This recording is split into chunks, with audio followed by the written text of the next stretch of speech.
The end of an era has just reached Cupertino as Jony Ive is leaving Apple to create his own company later this year. We have new case renders for the Galaxy Note 10 that show off the device's curves and still no headphone jack. And it looks like companies are finding their ways around the Huawei ban and have resumed their shipments. I'm Jaime Rivera and last day in Tokyo, but I'm actually going to continue in Japan for a couple of days. It's been great, but wow, these news of Jony Ive, they're hot. This is Pocketnow Daily.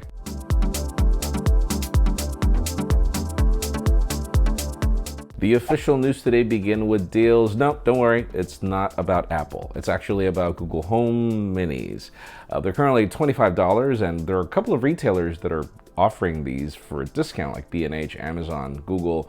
I can't really tell you that I recommend the Google Home Mini as my favorite speaker. I mean, if you've got a small room and you want the Google Assistant to be there with you, it's really practical. I've got a few, don't get me wrong, but still, it's retailed for $49, and for $25, that's actually good, though it could mean we've got a new Mini coming soon. Now let's talk about the Sony Xperia 1. A lot of people were like, whoa, you're in Japan? Are you there for anything Sony? You know, it's funny, I try to understand how Sony works their PR because even though we have a really good relationship with them, there are never announcements here in Japan for their mobile division.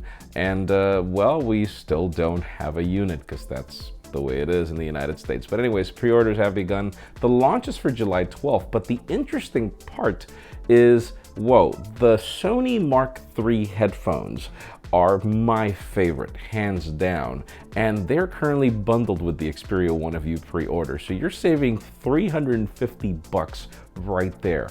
So that is a good deal. And it's not like if the Xperia 1 is a bad phone, it's actually a really good phone. My buddy Boarded Work and Abongete already reviewed it, so I highly recommend you watch his videos on this.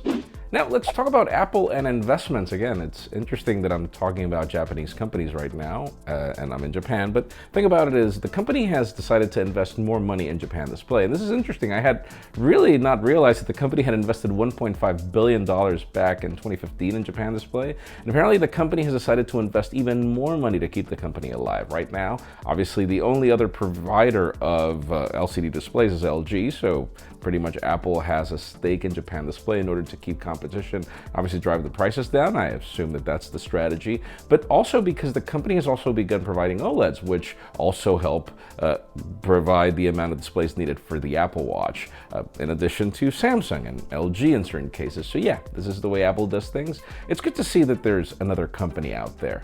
Let's just see what that means for future Apple products. Now let's move the spotlight over to Huawei and certain developments. I mean, MWC in Shanghai is currently underway, and the company has just pretty much announced that they have already secured 50 contracts for 5G, that they have also deployed 150,000 base stations for 5G. We know that there are countries in Europe that have already signed on with Huawei. We've got Russia and obviously other countries around the world. And it's just interesting to see that the company and countries continue even with all the threats from the United States. Even funnier is the fact that US companies have already figured out a way around the China ban, and even Chinese companies back and forth. We've got Qualcomm, just to mention some, that have already begun redistributing their products to Chinese companies and back and forth because, you know, trade, that's the whole idea, and this was a US idea anyways. So yeah, that is a deal right now. Let's see how this continues to evolve. And how about if we move the spotlight over to the Galaxy Note 10? I guess a ton of us have considered that it would be great if we saw a Galaxy Note without curves. And part of the rumors were that at least one of these two Galaxy Notes was not going to bring curves, which is one of the main reasons why I was really enticed for the Note 10, the small variant. But we've got some case renders, and you know the way it goes. Once these are out, that's it. And so apparently we are getting curves across the board. Curved displays, curved backs. Apparently there is a silo for the stylus, which is fine, we were expecting that. But we don't see a compartment for the headphone jack. This is obviously sad. It seems that this is going to be the way to go. I can't wait to see that presentation and hear the reasons why we're getting the headphone jack being killed on the Galaxy after the company has spent years mocking others for losing it. We'll see about that. And finally, the hottest news today has to do with Apple and the end of an era. There is an Apple before the return of Steve Jobs, an Apple after, and well, that return of Steve Jobs includes Jonathan Ive taking over the design studio, or creating the design studio that's pretty much made the most iconic mobile products that we use today, starting with the first generation iMac, the iPod, iPhone, and absolutely everything else that we've seen later. I mean, Jony Ive has been extremely famous, not just admired by, people that use Apple products, but designers in general. Even Dieter Rams, who's famous for his simplistic design back in the day, admired Jony Ive. And so he's starting his new company called The Love Form, along with Mark Newson.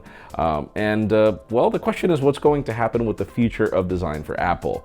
Obviously, one of the biggest concerns is that whole, Mac Pro display and the fact that the stand is separate. So Diego was like, my God, a lot of things start making sense now. I don't think that's going to be the case, but yeah, he is going to continue working with Apple. Apparently, Apple is going to be one of the company's major customers. Obviously, there will be others. And it's rather interesting. Let us know in the comments down below, what do you think? Are you concerned for Apple because of the departure of Jony Ive or not?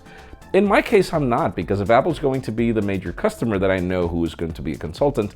And in another way, I do love the fact that companies can hire Jony Ive to provide them insight on design. So this could be a great new time for mobile products or other things.